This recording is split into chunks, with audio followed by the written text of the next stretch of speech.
오늘은 인플레이션 시대 상승할 아파트, 하락할 아파트의 저자이신 제이크 차님을 모시고 인터뷰를 진행하겠습니다. 안녕하세요. 예, 안녕하세요. 반갑습니다. 제이크 차입니다. 제이크 차님 요즘 부동산 유튜브 이런 채널에서 되게 신선한 시각으로 어떤 분석법을 알려주고 계신데요. 간단하게 저희 시청자 여러분들을 위해서 자기소개 부탁드리겠습니다.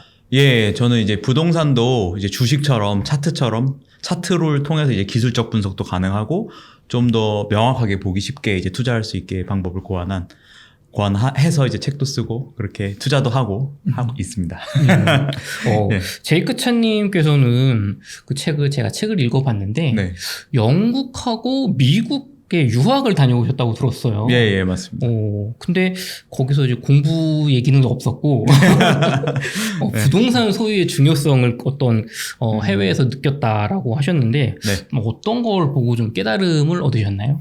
예, 제가 뭐 길게 유학 생활을 하진 않았고요. 영국이랑 미국에 조금씩 있었는데 그때 당시 일단 영국에서 먼저 말씀드리면 영국에 이제 런던에 있었거든요. 그래서 런던에서 석사 공부를 했었는데 그때 당시 이제 유학생들을 보면은 워낙 이제 대도시다 보니까 굉장히 학생들이 많아요. 런던의 대학교도 굉장히 많고. 그쵸.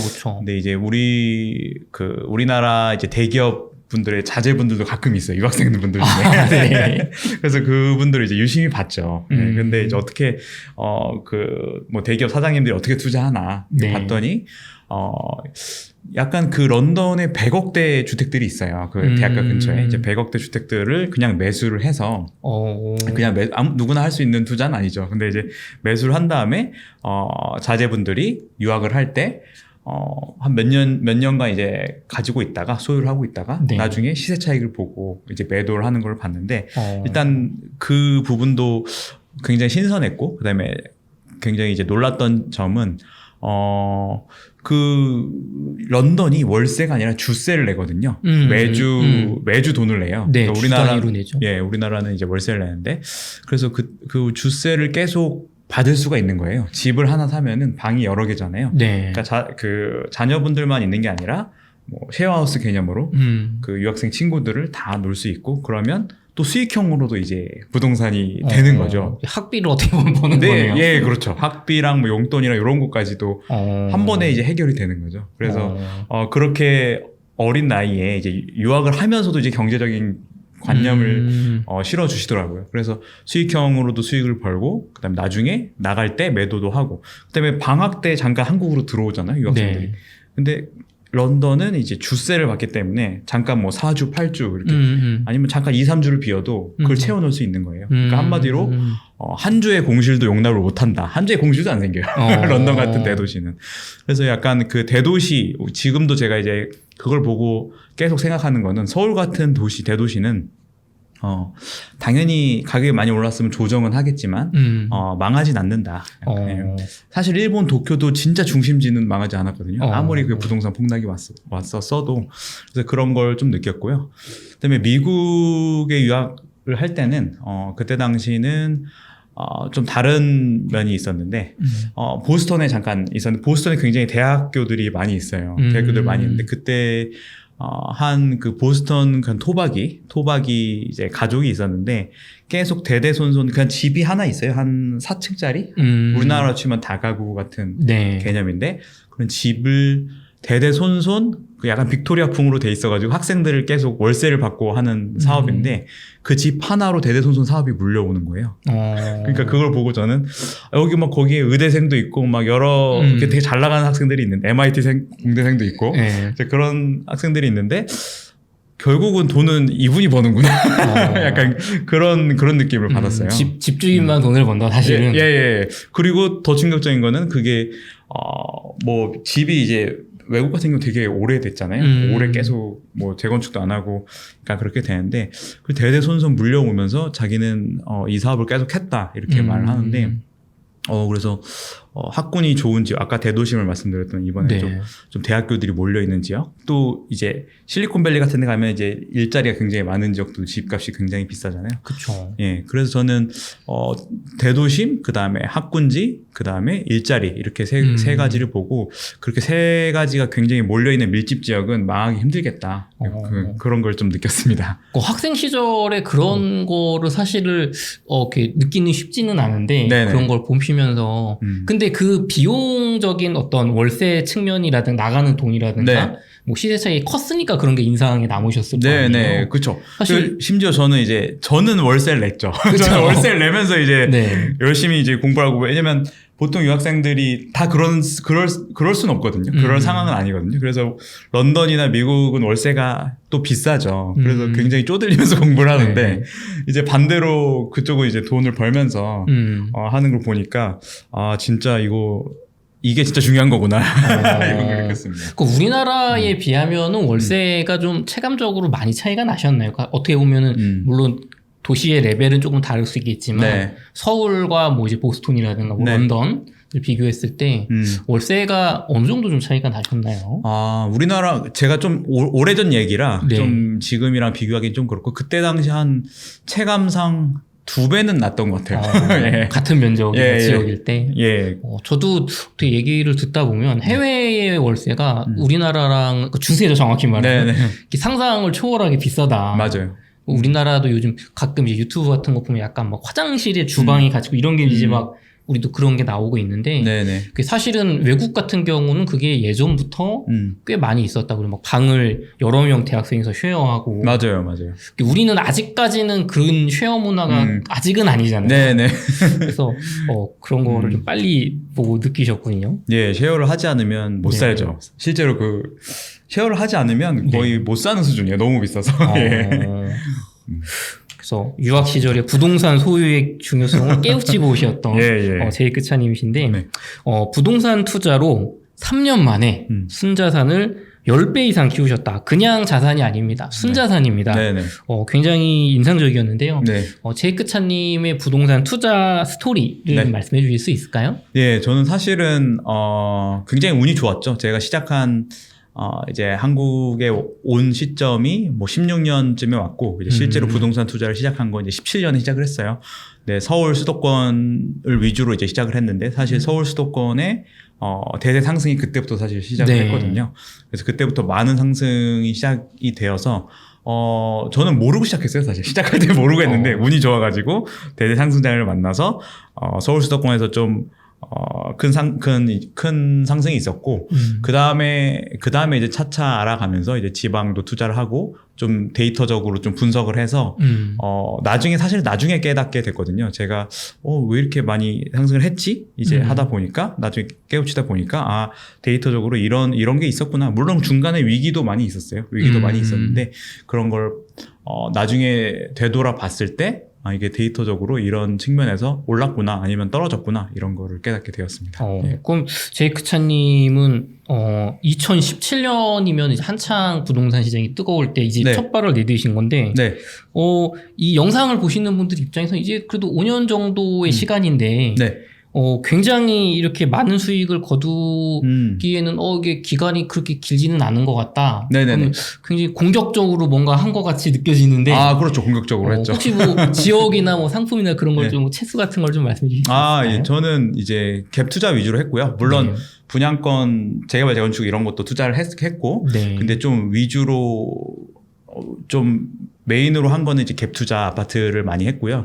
이 갭 투자의 성질을 보면, 물론 레버리지가 진짜 주식으로 치면 선물 옵션급이거든요. 그러니까 뭐 5억짜리 아파트를 한 5억짜리가 10억이 됐다고 하면 2배가 된 거잖아요. 그쵸. 근데 2배가 아니라 내가 들인 돈은 뭐 5천만 원 이 정도로 5억짜리 집에 4억 5천 갭 그 전세를 두고 5천만 원으로 사실 5억을 번 거거든요. 그래서 그렇게 치면은 10배의 수익을 낸 거잖아요. 그러니까 그런 식으로 좀 갭 투자를 여러 군데 했고, 수도권에 처음엔 많이 했고, 그 다음에 점차적으로 지방으로 내려가면서, 좀 어떻게 보면 그 시기가 잘 맞았던 것 같습니다. 예. 그럼 수도권 상승장에서 이제 서울에서 수도권 이제 경기도로 좀 퍼져 나갈 때 네. 갭을 좀 선점을 하셨고 네. 거기서 이제 좀 수익을 거두신 다음에 다시 뭐 서울에 이렇게 크게 들어가는 게 아니라 네. 지방 쪽에 좀 눈을 넓혀서 예. 그때는 또 지방이 또 경기도보다는 약간 또 늦은 네네, 그런 타이밍이 맞아요. 있었으니까. 예, 지방도 어떻게 굉장히 소액으로 많이 들어갈 수 있었거든요. 예, 그다음 분양권 같은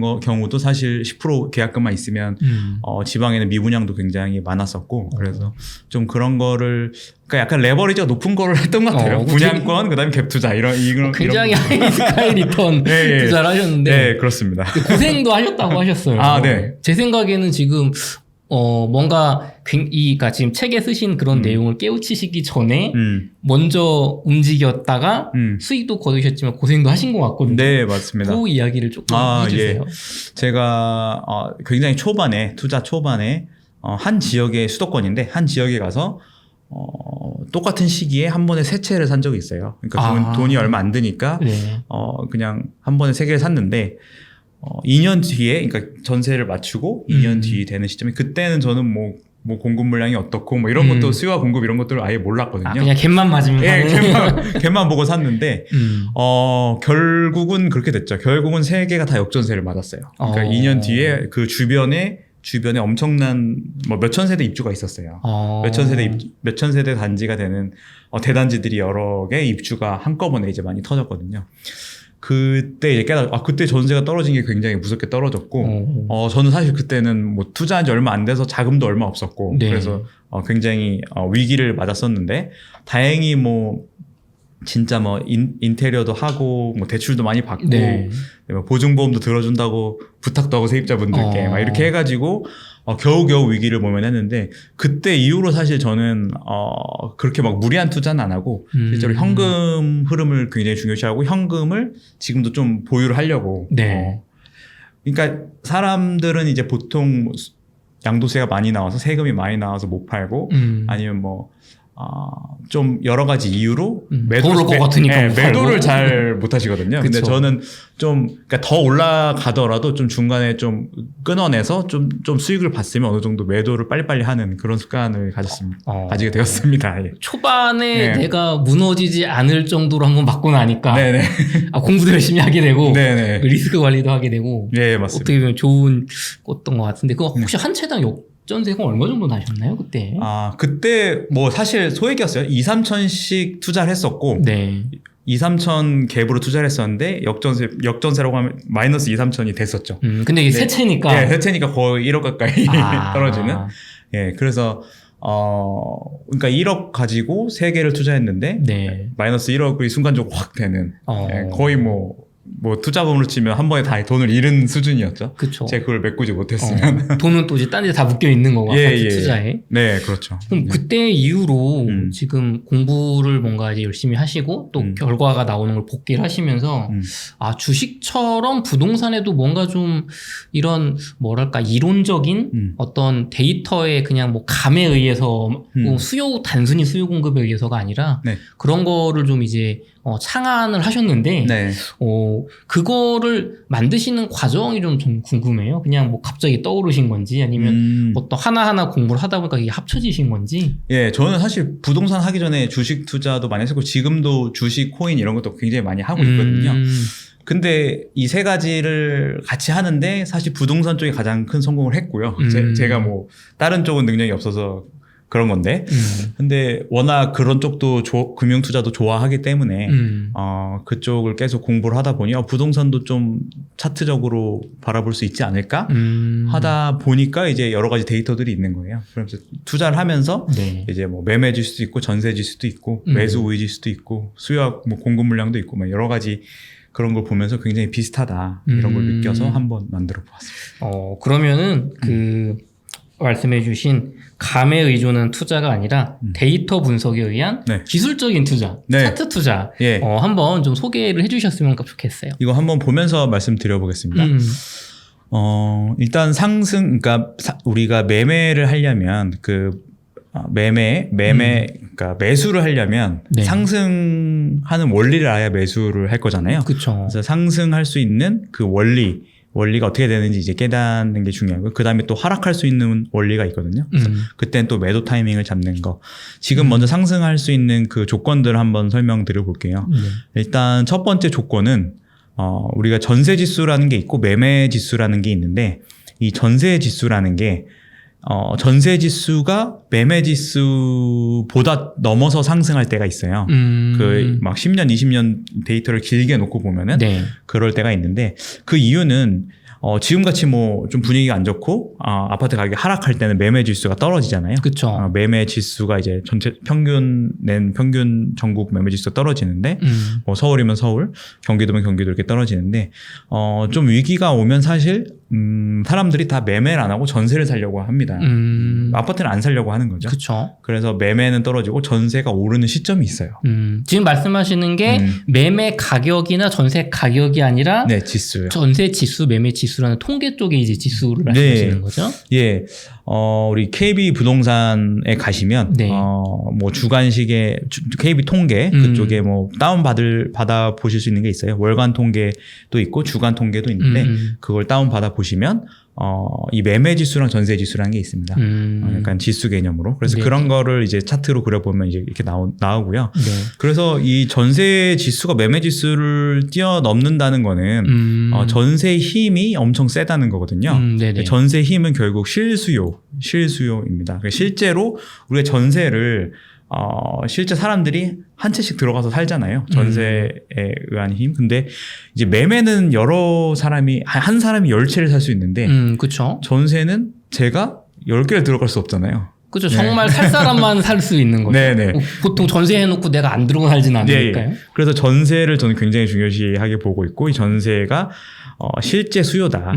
실제 수요다. 매매는 사실은 거품을 낄 수 있어요. 한 사람이 10채, 100채를 살 수 있으니까. 그쵸. 예. 근데 전세는 이제 거짓말을 할 수 없는 지표이다. 이렇게 보고 있습니다. 그래서 이 전세 지수가 매매 지수를 뛰어넘어서 상승할 때 이게 이제 1번 조건이고요. 이제 2번 조건은 매매 지수만 이제 보는 겁니다. 매매 지수가 정고점을 넘어설 때 이 뜻은 사실 우리 주식을 하다 보면 엘리엇 파동 이론이라는 게 있어요. 그래서 뭐 1파, 2파, 3파, 4파, 5파 이렇게 해가지고 이 정고점을 뛰어넘는 정고점 돌파 기법이 있어요. 네. 정고점 돌파 기법이 있는데 요게 사실 부동산에서 제가 이제 관찰해 보니까 이제 깨달은 건데 부동산 매매 지수에서도 통한다. 이제 그거를 보았고 사실 이 파동 이론은 시장이 굉장히 클수록 잘 맞거든요.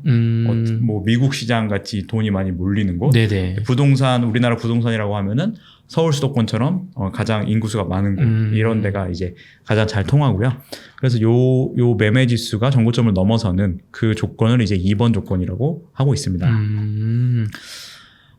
그래서 이 두 가지를 보고 이제 마지막 3번 조건은 사실 뭐 누구나 다 아시는 건데 앞으로 3년 동안 수요는 늘어나고 공급은 줄어든다. 이거를 이제 말씀드리고 있습니다. 수요는 저는 인구수로 보고 있고요. 수요가 주택 공급에 따른 어떤 뭐 가구수 증가라든가 아니면은 뭐 일자리 이런 거보다는 인구가 늘어나는 지역을 수요로 보시는 거예요? 네, 제가 말씀드리는 수요는 인구랑 관련이 있어요. 그래서 실제로 수도권이나 광역시 같이 인구수가 100만 이상 되는 그런 대도시들이 이제 1번 후보지로 나오고 이제 두 번째로는 중소도시 인구수 몇십만 중소도시들이 있잖아요. 거기서는 저는 인구수가 증가하는 지역만, 무조건 증가하는 지역만 투자를 하거든요. 그 개념이 사실 지방에서도 인구수가 증가하는 지역들이 많이 있어요. 그쵸, 뭐 대표적으로 세종이 그렇죠. 네, 세종, 뭐 천안, 아산, 청주, 전주, 원주 다 인구수가 증가하거든요. 그래서 그런 지역들을 가만히 살펴보면 사실 인구수가 늘어나는 원인이 일자리가 증가하거든요. 그래서 일자리가 대기업이 됐든 아니면 우리나라 이제 정부에서 좀 보내죠. 전주나 원주 같은 데는 정부에서 저희 뭐 혁신도시 같은 경우 그런 걸 보내고 있고 그 다음에 뭐 천안산 청주 같은 경우는 대기업들이 이제 많이 만드는 공장들이 있고요. 그래서 그런 것들을 봤을 때 수요가 늘어나는 수요가 늘어난다는 것은 인구수가 굉장히 많은 도시 또는 이제 중소도시 중에서는 인구수가 늘어나는 지역 이렇게 보고요. 그 중에서 또 중요한 거는 앞으로 3년간 공급이 줄어들어야 된다. 수요는 늘어나고 공급이 줄어들어야 된다. 이런 원래 인구가 많은 대도시거나 네. 혹은 중소도시인데 인구가 늘어나 뭐 일자리가 늘어나고 인구가 늘어나는 어떤 성장하는 도시인데 3년 동안 이제 주택의 공급은 줄어드는 지역이잖아요. 네네. 그럼 요 세 가지 조건이 다 합쳐져 엔드 조건이 돼야 되는 건가요? 엔드 조건입니다. 그 세 가지가 다 맞아 떨어져야 되고요. 사실 뭐 다 관련이 있어요. 전세, 그러니까 이 수요와 공급이 맞으면 전세가 올라가게 돼 있고, 그러니까 수요는 늘어나는데 공급이 없으니까 그쵸. 전세는 올라가게 돼 있고, 그다음에 전세가 확 치고 올라가면 매매도 따라서 올라가게 돼 있고, 그래서 세 가지가 다 이제 상충하는 건데, 이거를 이 세 가지를 엔드 조건으로 다 만족했던 그 시점이 결과론적으로 보니까. 분석을 해보니까 그 뒤에 이제 대세 상승이 있었다. 네. 이렇게 굉장히 그 좋은 차트를 어떤 보여주실 수 있는 그런 근거를 말씀해 주셨는데요. 네네. 그러면은 이거를 단계별로 예. 저희 시청자분들이 처음 얘기를 들었으니까 네네. 이해하실 수 있게 예. 이거를 한번 설명해 주시면 좋을 것 같아요. 예. 그러면 전국을 한번 차트로 한번 분석해 보겠습니다. 네. 이 주황색으로 칠해진 부분이 이제 우리가 흔히 말하는 공급이라는 거거든요. 지금 시점에서 앞으로 한 3년 정도는 분양 예정 물량을 볼 수 있죠. 그래서 분양 예정 물량을 통해서 우리가 공급을 체크할 수 있습니다. 그래서 이 공급이 줄어드는 시기에 매매나 전세가 올랐고요. 이제 늘어나는 시기, 요때는 이제 늘어나는 시기죠. 이렇게 늘어나는 시기에는 이제 매매나 전세가 좀 흐지부지했고, 지금 다시 공급이 줄어드는 시기이기 때문에, 네. 매매나 전세가 이제 상승했습니다.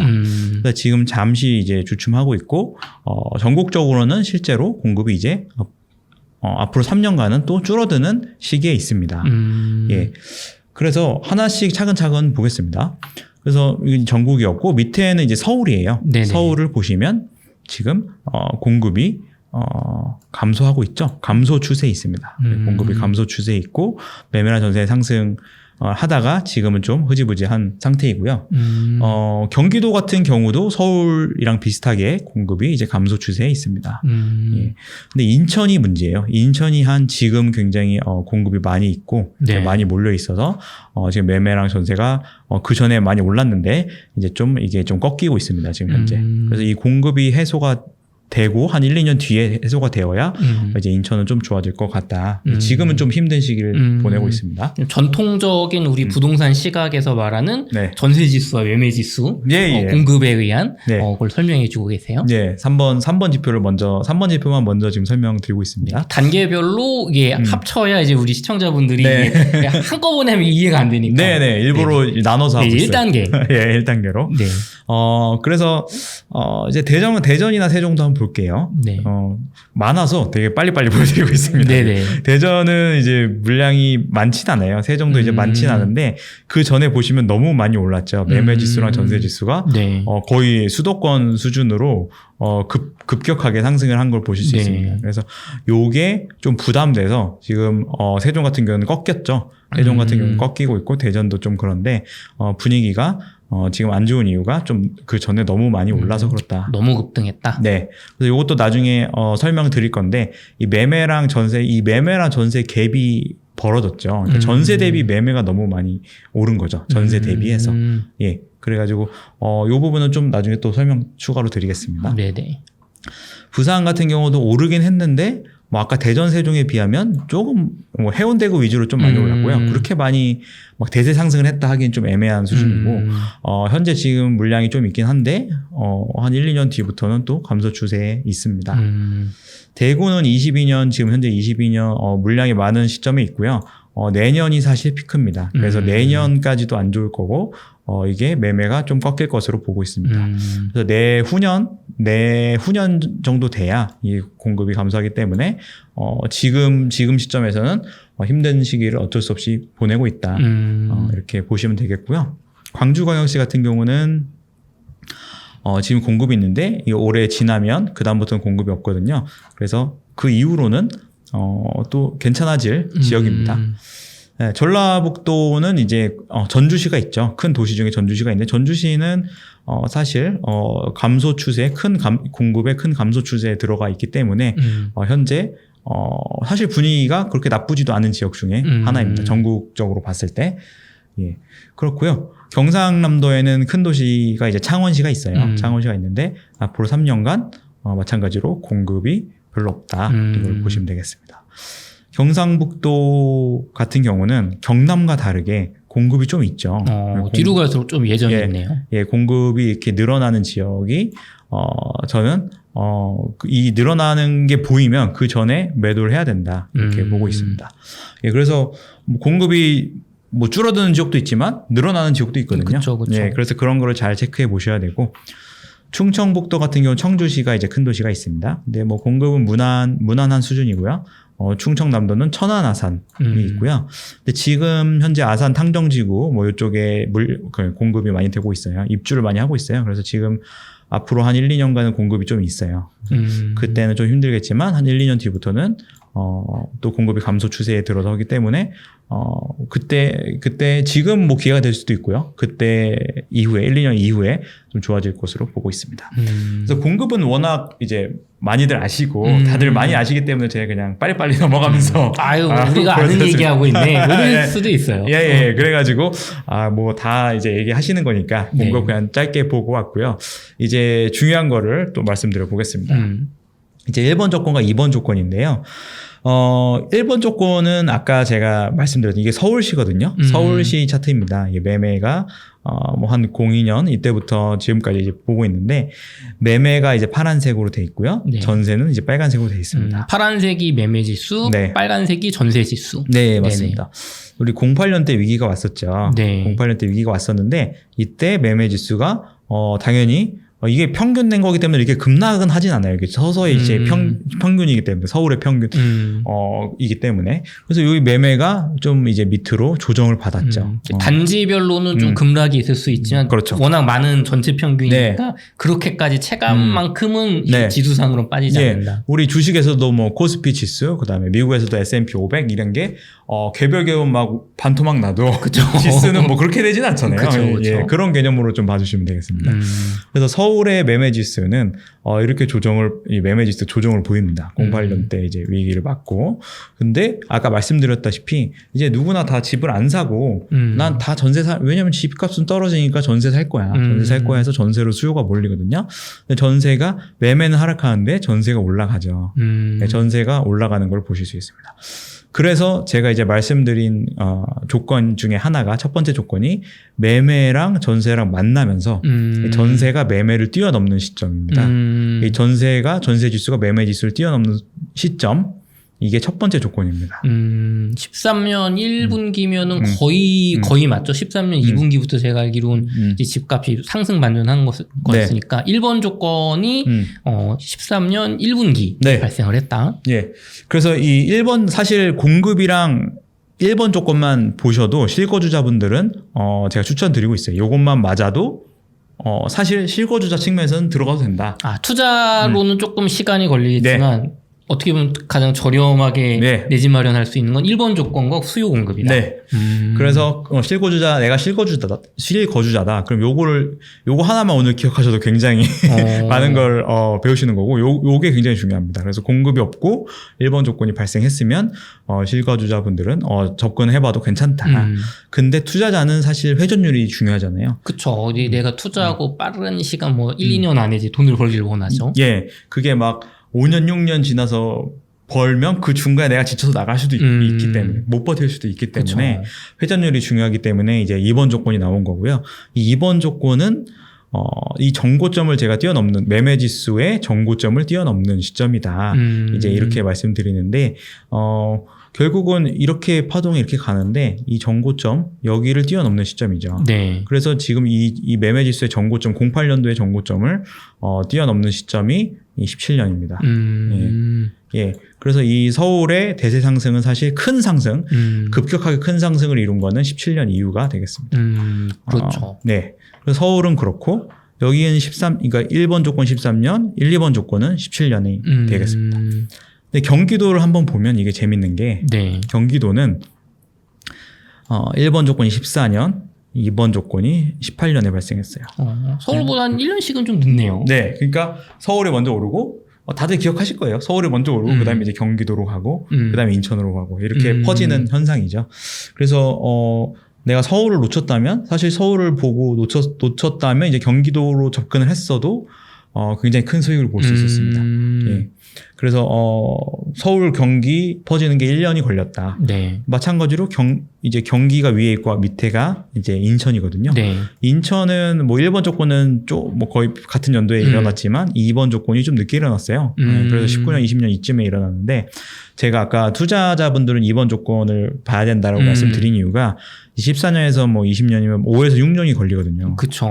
그 인천을 사실 이때도 뭐 좀 상승을 하긴 했지만 이 큰 상승을 보려면 1번 조건으로 들어갔을 때 6년이 걸렸다. 근데 요거를 버틸 수 있느냐. 그거는 또 별개의 문제이기 때문에 그래서 이제 투자자 관점에서는 1번, 2번 아까 3번은 기본이고 수요 공급은 기본이고 이제 1번, 2번까지 다 맞춰진 다음에 엔드 조건으로 맞춰진 다음에 들어가야 이 대세 상승장 직전에 들어갈 수 있다. 최적의 어떤 최소한의 시간으로 타이밍을 잡을 수 있는 건 네. 2번까지가 갖춰졌을 때다. 네.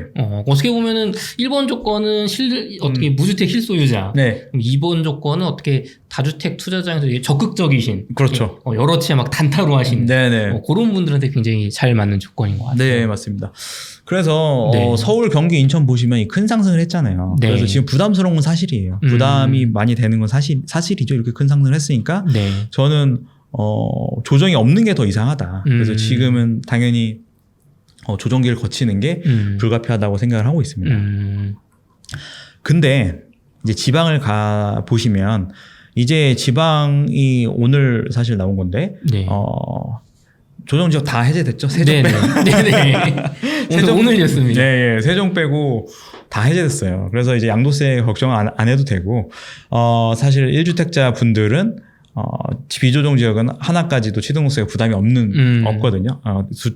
그래서 그런 측면에서 투자도 좀, 다주택자는 여전히 이제 취등록세가 부담이 되는 건 맞는데, 무주택자나 1주택자 분들한테는 좀, 수혜가 있을 것 같습니다.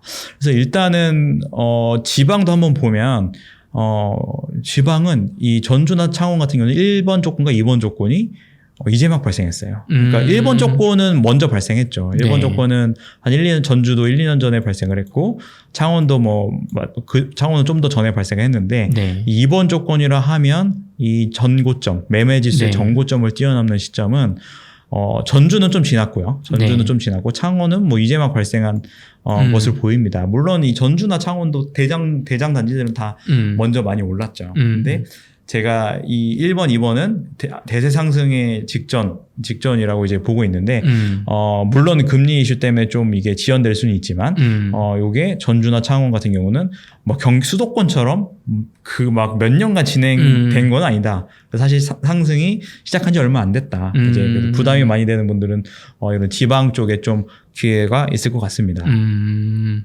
사실 천안이나 청주도 마찬가지예요. 천안도 뭐 전고점 돌파한 거 얼마 안 됐고, 네. 청주도 돌파한 지는 얼마 안 됐습니다. 그러면은 우리 제이크차님은 요즘 다들 부동산 요즘 분위기가 뭐 금리 때문에 안 좋아서 투자를 하면 안 돼 하고 이제 몸을 사리고 있는데, 제이크차님은 뭐 전주나 창원 혹은 뭐 이제 청주 같은 이런 지역 같은 경우는 지금 제이크차님의 차트, 시크릿 차트에 의하면 네. 1번, 2번 조건이 모두 발생했기 때문에 네. 수요 공급 3년 뒤까지만 보고 나서 그게 괜찮다면 네. 투자 적기다 네네. 보시는 건가요? 그러니까 지금 뭐 당장 가서 사라 이건 아니에요. 이건 아닌데 제가 보기에는 공급 아까 말씀드린 대로 1, 2번 조건이 발생한 지역 중에 공급이 많이 앞으로 3년간 없고 그런 지역들이 지금 이제 양도세까지 다 풀렸고 양도세 풀렸고 취등록세가 문제인데 저는 그러니까 다주택자 같은 경우는 분양권을 좀 노려봐라라고 말씀드리고 분양권이 사실 전국적으로 조정이 되면서 프리미엄이 많이 조정이 됐어요. 그래서 초피 수준의 분양권들이 굉장히 많이 보이거든요. 이런 지방 지역들 중에서도. 네. 그래서 분양권을 거의 분양가로 살 수 있는 그런 기회들도 많이 보이고 그런 기회를 잡으면 사실 지금 당장 분양권은 입주하는 게 아니기 때문에 지금 당장 취등록세를 내는 게 아니잖아요. 그쵸. 그래서 뭐 추후에 풀려서 수혜를 볼 수도 있고 그다음에 나중에 지금 뭐 양도세가 풀린 것처럼 조정 지역이 풀린 것처럼 그래서 그리고 지금 비조정 지역이 되면서 또 분양권에 대한 규제도 많이 완화가 되는 거거든요. 그래서 분양권 투자를 하기 좀 유리해졌고 특히 지방에서 그래서 그런 측면에서는 뭐 1주택자나 그러니까 다주택자 분들도 좀 접근해 보기 좋겠다 이렇게 보고 있습니다. 저조차도 이제 좀 보고 있거든요. 물론 저도 지방에 많이 투자를 해놨지만 분양권 쪽에 또 눈이 돌아가고 있습니다. 네. 그렇군요. 예. 계속 진행해 주시죠. 예. 계속 설명드려보겠습니다. 근데 이 1번, 2번 조건만 봐서 들어가면 안 되는 게 아까 네. 포항 같은 경우는 네. 공급이 이렇게 있었잖아요. 그쵸. 그래서 같이 봐야 되거든요, 공급이. 근데 공급이 있으면 이게 아무리 이 조건이 발생을 했어도 이 상승을 할 수가 없어요. 공급이 있기 때문에. 그래서 이 공급이 있는 지역은 좀 조심하자, 좀 피하자. 이왕이면 피하자고 말씀드리고 있고 두 번째로 피해야 될 거는 이렇게 많은 상승을 한 지역. 그러니까 수도권처럼 수도권은 그래도 체력이 굉장히 크죠. 그러니까 굉장히 체력이 좋고 이게 왜냐하면 규모가 크기 때문에 서울, 경기, 인천이 다 붙어 있고 규모가 크기 때문에 좋은데 지방 광역시도 크긴 크지만 수도권만큼은 아니거든요. 대전 같은 경우는 보면 거의 수도권만큼 상승을 했어요. 이 매매 지수나 전세 지수 보면. 그래서 이런 지역들은 좀 부담이 된다. 굳이 아까 앞에서 본 좋은 지역들도 많이 있는데 굳이 이렇게 부담되는 지역을 들어갈 필요는 없다. 이제 굳이 뭐 이렇게 너무 지나치게 네. 올랐거나 공급이 많이 찾아 들어갈 필요는 없다. 네, 그렇습니다. 예. 네, 물려 있으면 어쩔 수 없지만. 예, 그렇죠. 네. 예.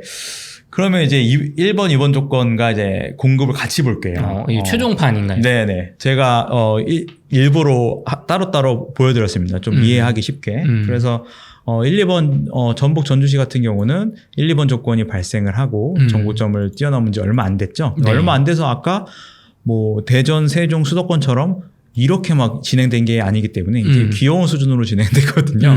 그 다음에 공급은 계속 감소하고 있고 이렇게. 그래서 1번, 2번, 3번이 다 발생했다. 22년 올해 2분기, 3분기에서 약간 공급이 있지만 요 정도 어쨌든 전반적으로 감소 네. 추세이기 때문에 네. 좋은 지역으로 보신다는 거죠? 예, 저는 이 추세를 중요하게 보거든요. 이 추세가 감소하는 추세냐, 증가하는 추세냐. 또 절대적인 수치보다 이 추세를 굉장히 중요하게 보고 있습니다. 그거랑 비슷하게 창원시도 전주시랑 굉장히 비슷한데 공급이 많이 없죠. 공급이 이제 많이 아예 없는 전주랑 창원이 진짜 공급이 많이 없어요. 네. 그래서 많이 없는 수준이고 그 다음에 이 1번 조건, 2번 조건도 발생을 했다 이렇게 보고 있고요. 그 다음에 뭐 부산을 한번 보면 여기는 1, 2번 조건이 발생한 뒤 좀 시간이 지났어요. 그러니까 앞에 중소도시보다는 조금 시간이 지난 건 사실인데 네. 수도권만큼 대전, 세종 수도권만큼 상승한 건 아니잖아요. 그래서 네. 부산도 지금은 동국이 많지만 한 1, 2년 뒤부터는 이 감소 추세에 들어서면서 그때부터는 좀 좋아질 거다. 마침 또 조정 지역도 풀렸고. 네. 예. 그래서 그렇게 보고 있습니다. 그다음에 청주는 이제 지방 중소도시들과 비슷하게 1, 2번 조건 발생했고 공급이 감소하고 있다. 네, 이렇게 보고 있습니다. 충청남도 또 이제 청주랑 비슷하게 발생을 했고요. 네. 근데 다만 지금 여기는 공급이 좀 있어요. 지금 탕동지구 뭐 입주하고 있는데 여기 요 입주 끝나면 1, 2년 뒤부터는 또 감소 추세에 있기 때문에 천안아산 같은 경우는 굉장히 이제 수도권에서 가까워졌거든요. KTX도 있고 GTX도 생긴다고 하는데 그거는 뭐 실현될지는 모르겠고 네. 근데 이제 수도권의 개념으로 봐도 좋을 것 같습니다. 근데 광주광역시 같은 경우는 아까도 잠깐 말씀드렸는데 올해가 이제 피크고 올해 지나면 이제 공급이 감소하고 1, 2번 조건은 이미 발생했다. 광주 같은 경우는 사실 올해 상당히 우리가 막 분위기 안 좋다고 하는 이 상반기 때 네. 사실은 굉장히 많이 오른 걸로 알고 있거든요. 네네. 근데 이렇게 공급이 많았는데도 지금 1, 2번 조건이 이제 충족이 돼서 가격이 올랐는데 네. 공급이 이제 감소 없습니다. 추세로 가는 거죠. 네네네. 그러면은 제이크차님은 광주는 개인적으로 추천하실 수 있는 지역이다. 광주는 저는 뭐 이 주변에 네. 그러니까 실거주자분들은 당연히 이제 추천을 하고요. 실거주자분들은 추천을 하는 거고 글쎄요. 투자자분들은 내가 그러니까 기동력이 있어야 돼요. 그러니까 좀 아무리 좋은 지역이라도 너무 멀고 내가 가기가 힘들면 네. 관리하기가 굉장히 힘들거든요. 그리고 그쵸. 지방을 한 채 투자하러 가기도 좀 애매하고. 몇 시간이 왔다 갔다 하면서. 시간이 가장 크죠. 그래서 내가 가까이 있으면 제가 이제 뭐 가까이 있으면 투자를 할 것 같고 그 다음에 좀 뭐라고 할까 여러 채를 해야 되는데 기동력 시간 투자를 할 수 있다. 기동력이 난 된다. 난 열정이 된다. 광주까지 갈 열정이 된다. 이렇게 생각을 하시면 좋습니다. 근데 실거주자분들은 당연히 이제 접근하셔도 좋을 것 같습니다. 실거주자분들은 특히나 좀 한번 적극적으로 생각해 보시라. 네. 저는 그렇죠. 그러니까 저 개인적인 입장은 네. 저는 이따가 수요 쪽에서 말씀드릴 건데 네. 인구수가 증가하는 지역 도시만 이제 투자한다고 말씀드렸잖아요. 근데 네. 광주광역시는 좀 이제 당연히 이제 광역시니까 투자자분들도 많이 들어가고 수익을 낼 수 있는 도시이기도 한데 제 개인적으로는 좀 수도권에 가까운 도시들 위주로 좀 투자를 늘려가고 있어요. 저도 당연히 부울경도 하고 하는데 네. 제가 이제 좀 더 포트폴리오를 늘려가는 개인적인 포트폴리오를 늘려가는 주택들은 그쪽 좀 멀리 우리 이 수도권에서 먼 지역들은 사실 사고팔고를 많이 하고 있고요. 수도권에서 가까운 지역들은 좀 모아가는 느낌으로 하고 있습니다. 이게 한 2주 전에 나와주셨던 지방 아파트 소액 투자 비법의 소재인 건희 아빠님도 네. 제가 비슷한 질문 드렸을 때 지방에서 투자를 해서 수익을 거뒀을 때 그걸 다 이제 100% 지방에 재투자하는 게 아니라 일부는 이제 서울 수도권으로 돌려서 이제 장기 보유는 그쪽으로 가는 그런 말씀을 해주셨거든요. 네네. 어떻게 보면 제이크차님도 지방 투자를 적극적으로 광역시 인구가 늘어나는 곳 위주로 하지만 수익을 거뒀을 때 그걸 다 재투자하는 게 아니라 장기적인 포트폴리오는 서울 수도권이다. 예, 그렇죠. 장기적인 포트폴리오가 있고 이제 단기로 샀다 팔았다 하는 단타로 이제 돈을 버는 이제 그런 게 있는 거죠. 저희는 어떻게 보면 이 지방 이 소멸의 적폐들 그렇죠? 네, 그렇습니다. 예, 그게 왜 가능하냐면 이게 막 진짜 인구수가 작은 중소도시는 힘들죠. 막 인구 소멸한다고 하니까. 근데 광역시가 막 지금 당장 소멸하진 않잖아요. 네. 그렇기 때문에 인구수가 감소하는 거는 조금씩 감소하는데 공급의 차이는 막 이렇게 널뛰기가 되거든요. 그래서 사이클 투자를 할 수 있습니다. 그래서 그런 걸 가지고 좀 수익을 노려볼 수 있다. 이렇게 보고 있습니다. 그 다음에 좀 더 해볼게요. 경기도 같은 경우는 1, 2번 조건이 발생을 하고 큰 상승을 했어요. 정말 많이 올랐네요. 예. 그리고 서울도 마찬가지로 발생하고 큰 상승을 했습니다. 네. 근데 두 지역 모두 이제 공급이 계속 감소 추세에 있어요. 그래서 저는 이게 끝났다고 보고 있지는 않고 지금 1, 2년 뭐 조정을 받겠지만 글쎄 이게 상승의 끝이다 이렇게 보고 있지는 않습니다. 개인적으로는. 근데 둘 중에 고르라면 서울을 고를 것 같은데 그 이유는 이 매매와 전세 차이 경기도가 크죠. 네. 이 예전에 조정받았을 때 매매랑 전세 차이가 컸어요. 매매 지수랑 전세 차이가 크면 안 돼요. 여기도 그랬고 근데 지금 서울 같은 경우는 그렇게 두 개가 큰 차이가 없어요. 그러니까 전세가 매매도 많이 올랐는데 전세도 많이 올랐다는 거거든요. 저는 전세를 거의 지지선, 약간 지지선으로 보이고 왜냐면 아까 실수요라고 말씀드렸던 것처럼 전세가 올라가는 거는 굉장히 튼실한 시장이고 그게 지지선이 될 수 있다 이렇게 말씀드리는데 한마디로 매매나 전세가 붙어 있는 게 좋다는 거죠. 우리 주식을 저희 웅달책방 시청자분들은 많이 하시는데 주식으로 치면은 어떻게 그 펀더멘탈이라 가지고 그렇죠. 수익이 좋은 회사 그냥 그렇죠. 탄탄한 회사가 되고 맞습니다. 매매는 약간 뭐 이렇게 테마주라든가 호재에 의해서도 오를 수 있는 그런 걸 보시는 건가요? 예, 맞습니다. 매매 그렇죠. 그래서 그러니까 매매만 이렇게 올랐으면 굉장히 위험한데 전세랑 같이 올랐기 때문에 이게 좀 건강하게 올랐다. 그래서 제가 뭐 지금 실거주자 측면에서 경기도랑 서울을 보면 서울을 추천할 것 같습니다. 그 다음에 인천광역시는 1, 2년간 공급이 많기 때문에 이거 시점하고 상승을 했죠. 여기도 상승을 했고 지금 조정받는 게 그냥 저는 당연하게 보입니다. 당연한 거고 공급이 많기 때문에 거의 역사상 거의 최고 수준의 공급이거든요. 그래서 이 조정을 안 받는 게 오히려 이상하다.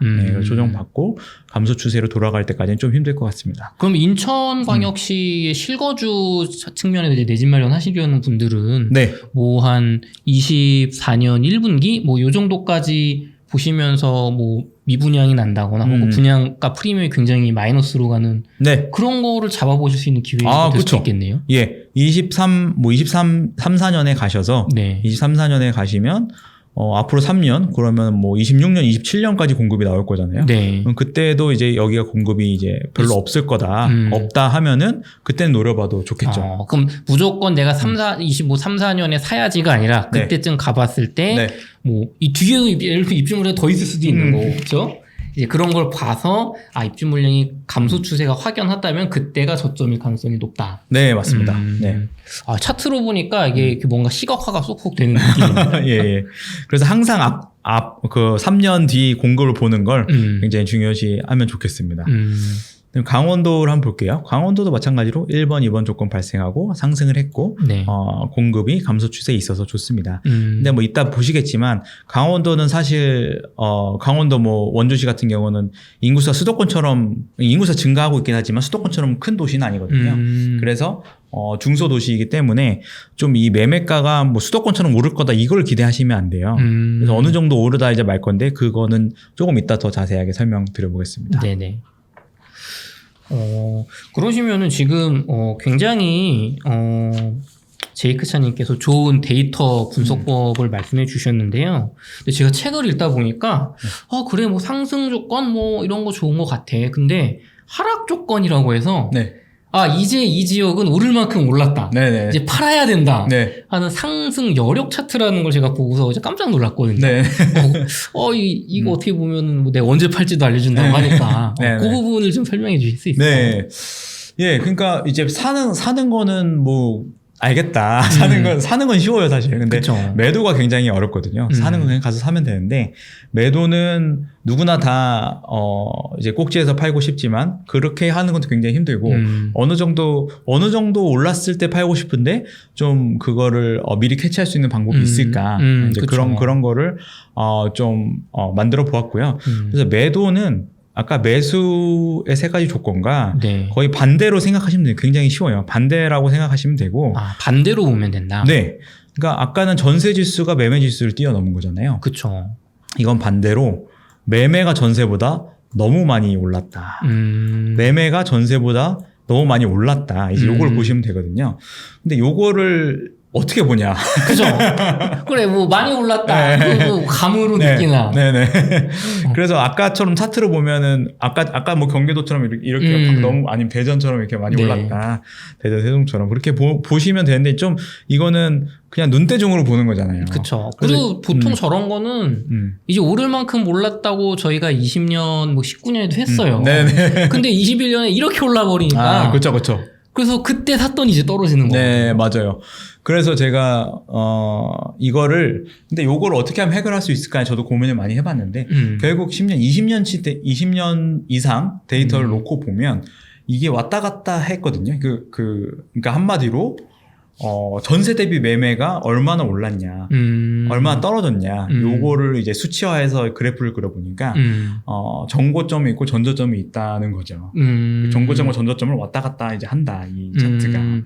그럼 어떻게 보면은 아까 말씀해주신 전세가라는 거는 이 아파트의 어떤 실질적인 가치라고 하셨는데 그거 이상 이제 역사적으로 봤을 때 비율적으로 요 정도까지 매매가가 올라가면 보통 떨어지더라. 네네네. 그걸 좀 시각화하셨다는 말씀이시죠? 그걸 한번 보여드리겠습니다. 네네. 그러니까 매도 타이밍을 잡으려면 결국 그러니까 요 상승 여력이라는 차트를 한번 만들어 보았어요. 이 상승 여력이 뭐냐면 전세가 한마디로 전세가 좋은 거예요. 전세가 나는 굉장히 좋은 거다. 전세가 좋은 거고 매매는 안 좋은 거예요. 매매는 뻥튀기 될 수 있는 거. 뻥튀기. 전세가 그러니까 한마디로 전세가 이제 매매는 가만히 있는데 전세가 올랐다고 생각해 봅시다. 매매는 별로 안 오르고 흐지부지해. 우리 내가 지금 살고 있는 단지에 매매는 안 올라.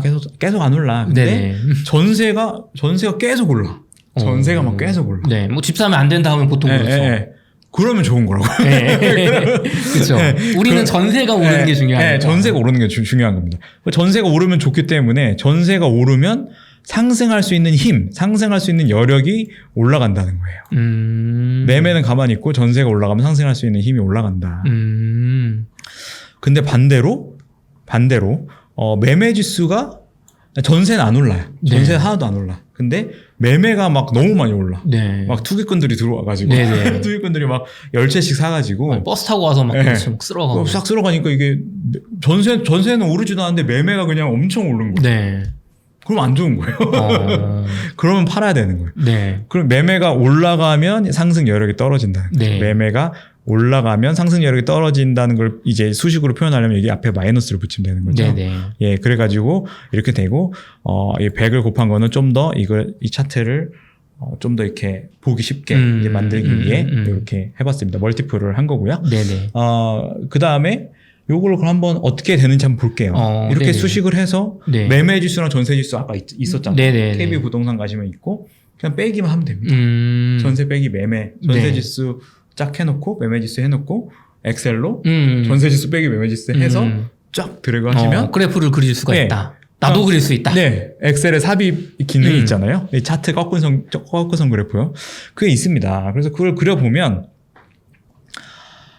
이거를 이제 말씀드리는 거예요. 원주시 같은 경우는 아까 제가 상승을 했는데 수도권만큼 상승할 힘은 안 된다고 말씀드렸잖아요. 네.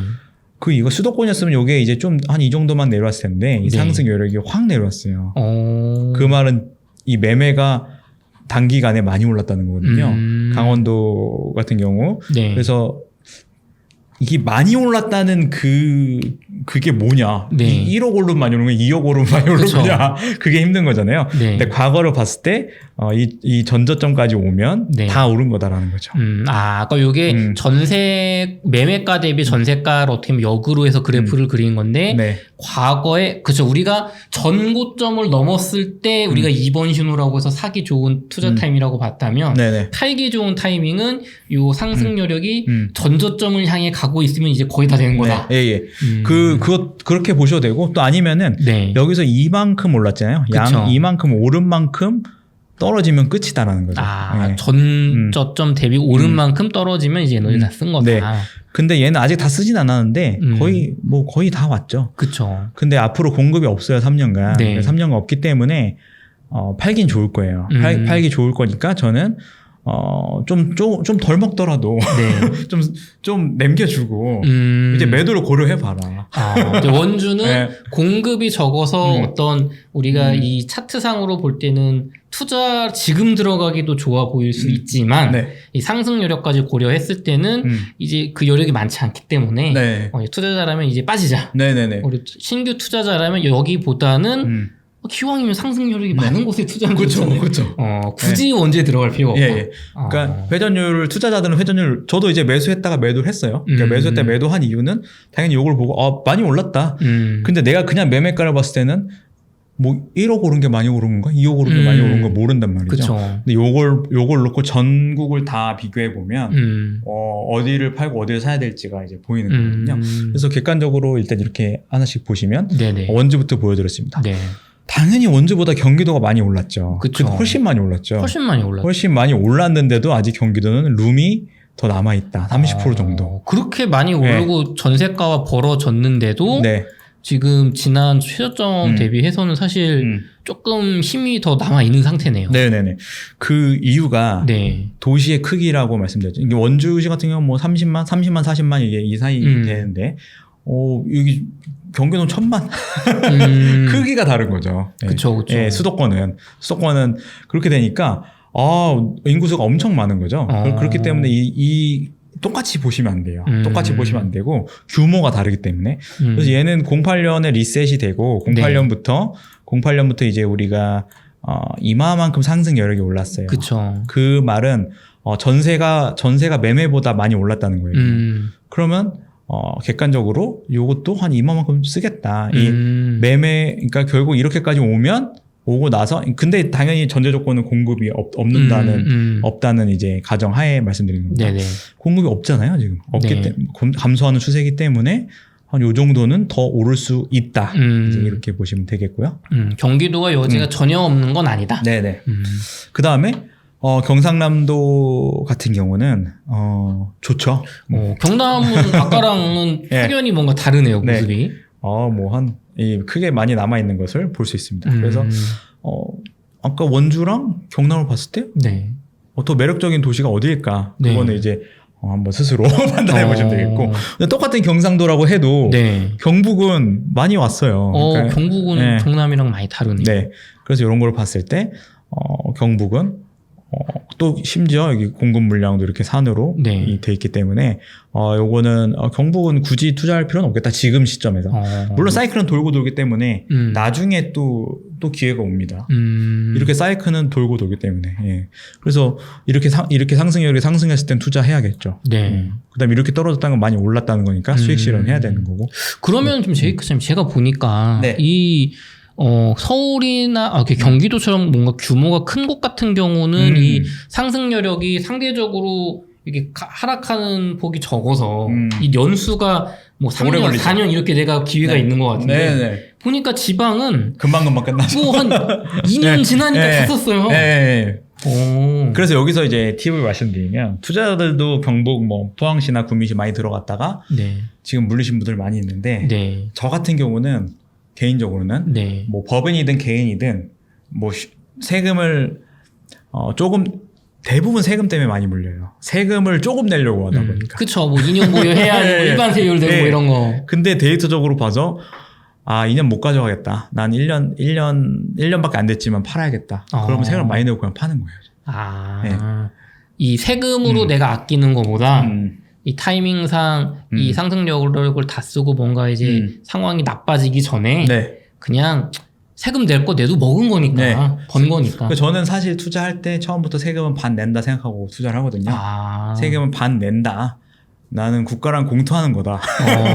이런 마인드로 투자를 하면 내가 더 욕심이 나면 하나 살 걸 2개 사고 3개 사면 되거든요, 사실. 왜냐면 저희는 보통 나는 비과세로 내야지라고 생각을 네. 하고 투자를 네. 했다가 네네. 방법이 없네. 그러면 일반 세율로 한 25% 내야지 네네. 했다가 네. 그러다 이제 50% 내면은 네. 막 되게 짜증나거든요. 네, 맞아요. 나는 원래 안 내야 돼. 네. 혹은 4분의 1만 내야 네. 되는데 네. 절반을 냈어. 막 미쳐버릴 것 같은데 네. 아예 생각을 바꿔서 네. 난 50%낼 생각이었는데 네. 25%밖에 안 냈네. 네네, 맞아요. 그렇게 하면 기분이 기분이 좋은 거죠. 네, 맞아요. 이거 반대로 생각하면 네. 된다. 그래서 그냥 세금을 많이 낸다고 생각하고 투자를 하시면 되고, 아까 말씀하신 것처럼 그냥 반 낸다 이렇게 생각하고 그 시점이 오면 네. 주저하지 말고 그 대신 그런 건 있어요. 내가 팔고 더 오르는 경험은 많이 하실 수 있어요. 그렇죠. 나는 네. 약간 어떻게 보면 안정적으로 조금 어깨에서 빠지는 네. 그런 투자잖아요. 네네. 지금. 근데 그거를 뒤돌아보지 않고 전국은 넓기 때문에 또 다른 도시 찾아다니고 요렇게 좀 투자를 하시면 좀 물리거나 그런 거를 좀 빠져나올 수 있지 않을까. 말씀하신 대로 지방 같은 경우는 이렇게 빨리 떨어지니까. 그래서 대구도 지금 상승 여력이 바닥에 있습니다. 대구는 정말 급격하게 떨어졌네요. 네. 그래서 요게 저는 그 상승 여력이 적어도 반 이상은 올라오고 나서 봐도 되겠다. 대구 같은 경우 이렇게 많이 떨어져 있는데 굳이 지금 선진입할 필요 없다. 네. 왜냐면 이 상승 여력이 이렇게 올라가는 시점이 있어요. 올라가는 시점이 있으면 네. 여기 뭐 좀 지나서 투자했어도 네. 수년간 상승을 했죠. 그렇죠. 네. 어떻게 보면 지금 09년 2분기에서 거의 12년까지 거의 한 4년 정도가 이제 이게 에너지를 모으는 시기였던 그렇죠, 거죠. 그렇죠. 매매는 흐지부지하고 네, 전세가 오르는 시죠. 그러면 이렇게 또 이런 시간이 필요할 거기 때문에 필요하죠. 네. 선진입할 필요 네. 없다. 지금은 공급 물량이 많고, 그러니까 그런 거예요. 공급 물량이 많아서 가격은 막 떨어져. 가격은 네. 막 떨어지는데 전세도 떨어지는 거죠. 공급이 많으니까 전세집이 자꾸 늘어나니까. 네. 매매 떨어지는데 전세도 떨어지는 거예요. 그래서 투자자는 항상 그 투자금 대비 수익률을 봐야 되거든요.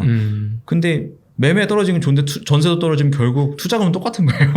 매매 떨어져 투자금 똑같고 나중에 이제 이게 회복하고 얼마나 빨리 오르느냐가 또 회전율에 중요하기 때문에 사실 그 절대 가격을 보는 건 이제 실거주자 측면에서는 봐야 되겠지만 투자자 측면에서는 좀 그 사고 나서 오를 수 있는 그 타이밍이 짧아야 되고. 타이밍이 짧아야 되고 그 다음에 이게 좀 충분히 올라와서 좀 안정적일 때 네. 투자하는 거를 추천드리고 있습니다.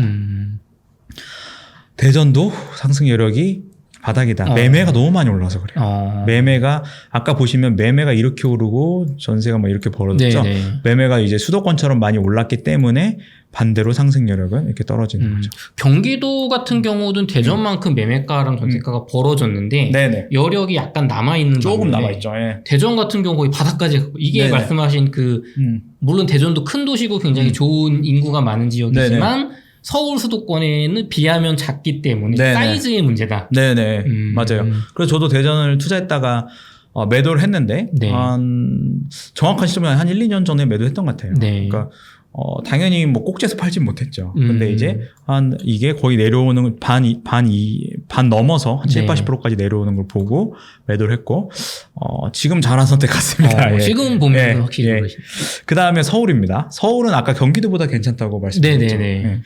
이게 제가 이제 가져온 재밌는 그림인데, 이제 공룡이 있어요. 예, 공룡이 있는데, 돌아다니는 짤인데, 2018년이 고점이냐, 21년이 고점이냐, 22년이 고점이냐, 어디가 목이냐.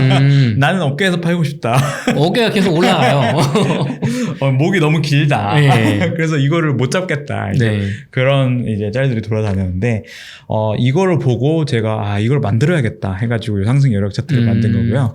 그래서, 서울은 경기도보다는 체력이 튼튼하기 때문에 지금 많이 올랐지만 아직 좀 룸이 남아있다. 이 정도. 남아있는 겁니다. 이 정도 공간이 좀 남아있고, 08년 때 이제부터, 08년 이후부터, 네. 09년부터 이제 상승을 했는데, 요마만큼 상승을 했죠. 네. 근데 저는 공급이 없는다는 가정하에, 네. 똑같이 한 이 정도까지는 내려오겠다. 그리고 예전에 저는 이 전 데이터도 많이 봤었거든요. 90년대 데이터부터 봤어요. 지금은 08년 이후부터 가져왔지만, 네. 90년대부터 보면, 이 에너지를 올라간 만큼 거의 다 썼었어요. 그럼 90년대 데이터를 저희 시청자분들 좀 찾아보실 수 있을까요? 예, KB 부동산 가시면 월간 통계, 그러니까 주간 통계는 매주 하기 때문에 그렇게 긴 데이터는 네. 안 나오고요. 월간 통계로 보시면 한 달에 한 번씩 나오는 거기 때문에 월간 통계로 보시면 90년대 데이터부터 있습니다. 그럼 90년대 데이터까지 찾아보셨을 때는 네. 결국에는 물론 이 전저점도 중요하지만 그냥 경험상 네. 오른 만큼 다 쓰더라. 네. 오히려 더 썼어요. 과거엔 더 썼습니다. 네, 아까 대전이나 대구 보면 조금씩 더 썼잖아요. 네. 네. 더 불꽃이 튀었었죠. 그걸 봤을 때 저도 이게 에너지 다 썼으면은 이건 다 썼다. 이제 서울 팔아야 된다. 이렇게 말씀을 드릴 텐데 아직 물론 뭐 최고의 시점은 아니죠. 근데 제가 만약에 저도 이제 서울에 살고 있는데 네. 지금 당장 서울을 팔진 않을 것 같습니다. 이렇게 남아있기 때문에 지금은 뭐 요 외부적인 여건이 개선된다면 네. 제이크차님의 차트상으로 봤을 때는 상승 여력이 남아있고 공급이 중요한 건 서울이 적기 때문에 네네. 굳이 지금 팔 필요가 없다. 예, 그렇습니다. 그 다음에 인천, 서울 경기는 좀 완만하게 되는데 인천은 지방같이 이렇게 네. 급격하게 돼요. 네. 그래서 지방이 위험하다고, 지방이나 좀 수도권 외곽이 위험하다고 말씀드리는 분들이 많이 있잖아요. 그 이유가 이거예요. 너무 빨리빨리 돌아요. 그러니까 오르는 것도 빠르게 오르고 네. 떨어지는 것도 빠르게 떨어지고 그렇기 때문에 굉장히 아까 제가 광주광역시 그 질문하셨을 때 네. 기동력이 좋아야 된다고 네. 말씀드린 이유도 치고 빠지게 잘해야 된다. 그러면 인천 네. 같은 경우는 정말 요 차트상 상승 여력 물론 요 차트 하나만 보고 투자라는 건 아니지만 네. 상승 여력 차트로 본다고 했을 때는 21년 뭐 2분기 3분기쯤 됐을 때는 50% 세금 내서라도 팔아야 되는 타이밍이다. 워낙 빠르게 떨어지고 있으니까. 예, 근데 지금 시점에서는, 네. 이게 여기서 지금 당장 더 떨어질 것 같지는 않아요. 왜냐면은 이게 네. 우리가 예측을 해볼 수 있는 게 매매가 전세보다 많이 오르면 떨어지는 거잖아요. 그쵸, 근데 그쵸. 지금 오히려 매매가 꺾이고 있기 때문에. 그렇죠. 공급도 많고요. 예. 그래서 여기서 뭐 전세도 떨어지겠지만 매매 전세가 같이 떨어진다고 하면 네. 좀 같은 속도로 떨어진다면 얘가 좀 이제 여기서 횡보하지 않을까. 예. 그러면은 우리가 상승 여력 차트만 보고 매도 고점을 잡을 수 100% 잡는 건 아니고 네네네. 수요 공급이나 아까 말씀해 주셨던 전세가나 그런 매매 지수를 다 종합해서 이 상승 여력 차트는 어떻게 보면 보조적인 차트로 네. 써야 된다. 예, 맞습니다. 그래서 조금 있다가 또 공급이랑 같이 입혀서 보여드릴 거예요. 그렇군요. 지금 일부러 이제 집중하라고 여기만 먼저 보여드리고 있습니다. 최종 부분을 합쳐서 보여주신다고 제가 너무 자세하게 이제 많은 자료를 가져왔네요. 예, 그래서 충청남도도 한번 보겠습니다. 아까 네. 경남이랑 비슷하죠. 네. 충남은 천안 아산이 있는데 거기가 지금 1, 2년 공급이 많아서 그렇지. 네. 저는 그 공급이 다 소화가 되고 네. 다 소화가 되면 굉장히 큰 상승이 올 수 있는 그 곳이다. 대세 상승이 올 수 있는 곳이다. 대전, 세종처럼. 예전에 천안 신불당도 한창 안 좋다가 그거 이제 끝나고 나서 꽤 많이 올랐잖아요. 네네네. 그래서 지금 탄전지구나 뭐 여러 군데 아산에도 좀 입주가 있는데 그거 네. 끝나면 여기 이 공간이 많잖아요. 오를 네. 수 있는 공간. 그러니까 상승을 별로 안 했다. 이렇게 보시면 이게 이만큼밖에 안 들어가잖아요. 상승을 별로 안 했다. 이렇게 보시면 되겠습니다. 청주는 한 50%, 40%, 45, 50% 상승했고요. 여기도 좀 남아있죠? 네, 좀 남아있고, 전주도 청주랑 비슷하게 네. 남아있습니다. 남아있는 시점을 볼 수 있고, 이제 공급이랑 같이 한번 입혀서 보겠습니다. 예. 공급을 보시면, 강원도는 아까 말씀드린 것처럼, 공급이 많이 없지만, 네. 거의 전저점 다 왔기 때문에, 아까 원주시로 봤는데 지금 강원도로 보여드린 거예요. 네네. 강원도는 전저점이에요. 왜냐, 우리 세컨하우스로 막 강릉, 속초 이런 데 많이 들어갔잖아요. 맞아요. 그래서 이제 아까는 원주만 한정해서 봤는데 강릉, 속초 이런 데까지 포함해서 보면 그 전에 그러니까 많이 올랐다. 네. 그 전에 데이터랑 같이 비교해 봤을 때 이게 굉장히 신기하죠. 이게 딱 이렇게 한 만큼 이제 이렇게 되는 게. 그래서 저는 분명히 많이 오른 것들이 많이 있어요. 강원도에도. 네. 이제 매도를 좀 고려해 볼 시기가 됐다. 이렇게 보고 있습니다. 경기도는 공급이 이렇게 감소하기 때문에 네. 저는 이거를 거의 다 쓸 거라고 보고 있습니다. 쓸 거라고 보는 거는 아직 상승이 조금 남아있다라고 보고 있고요. 서울도 마찬가지입니다. 서울이 경기도보다 더 좋아요. 더 많이 남아있습니다. 그래서 요거 서울도 공급이 감소하고 이게 남아있기 때문에 쓸 거다. 인천은 이게 빠르게 내려오진 않을 거다라고 한 부분은 공급이 이게 많이 있어서 매매가가 떨어질 거기 때문에. 네네네. 그래서 그렇기 때문에 그런데 아무튼 1, 2년은 공급이 많기 때문에 안 좋죠. 공급이. 이거를 이제 보는 이유가 상승 여력은 많이 남아있고, 앞으로 3년 공급이 없는 지역이 좋다는 거고, 이게 매도 시점으로 매도를 잡을 거는, 이거는 이제 좋은 거다. 이거는 이렇게 보고 좋다고 판단할 수 있죠. 네. 근데 경상북도 같은 경우는, 상승 여력도 거의 다 썼고, 네. 공급도 있잖아요. 그쵸. 그럼 요거는 매도다. 이렇게 보시는 거예요. 그러니까 매도 타이밍을 공급이랑 상승 여력 차트랑 같이 보고 보시면 되겠습니다. 기왕이면 내가 물론 다른 뭐 경험이나 감이나 어떤 그 지역의 호재도 중요하겠지만 기왕이면 차트상으로 이제 거의 끝이 보이는 그런 곳은 가급적 팔고 네. 기왕이면 좋은 차트상 좋은 곳을 골라가면 확률적으로 내가 이기기 쉽다. 네. 예, 맞습니다. 굉장히 이렇게 쏙쏙 들어오는 그런 느낌이에요. 예. 예. 그다음에 대전은 이 두 개를 같이 봐야 되는 이유예요. 공급만 보면 안 되는 게 공급은 없어서 대전 좋겠네. 좀 줄어드는 추세적으로 네, 좋겠네 하지만 너무 많이 오른 거죠. 너무 많이 오른 거를 잡으려면 이 상승 여력 차트를 봐야 된다. 그러면은 대전 같은 경우는 공급이 좀 감소 그렇게 많은 추세가 아니니까 매매가 하락이나 뭐 이게 좀 멈출 수 있지만 우리가 기대하는 상승으로 가기에는 지금 전세랑 매매가 갭이 너무 벌어서 이 에너지를 또 이제 몇 년 동안 축적해야 되죠. 이제 전 고점까지 채울 때까지 네네. 수년간 걸릴 거기 때문에 네. 투자 내 집 마련으로는 좋을 수 있겠지만 맞아요. 저렴하게 어떻게 보면 최저점 잡는 거잖아요. 네네. 근데 이제 투자자 입장에서는 뭐 최저점으로 사도 내가 5년 뒤에 오르면 너무 늦으니까 그럴 때 참 좋겠네요. 네. 그래서 앞에 뭐 좋은 지역들이 있는데 네. 굳이 상승 여력이 없는 데를 투자할 필요는 없을 것 같다. 이렇게 보고요. 대구도 마찬가지죠. 근데 대구는 아마 사이클이 좀 더 빨리 올 수 있는 게 얘는 저점을 찍고 이제 올라가고 있어요. 살짝 올라갔어요. 근데 공급 물량이 있으니까 근데 아마 이게 올라가려면 조건이 매매가 많이 하락하거나 매매가 전세보다 많이 하락하면 이게 올라가겠죠. 그렇죠. 네. 그래서 마이너스 매매니까.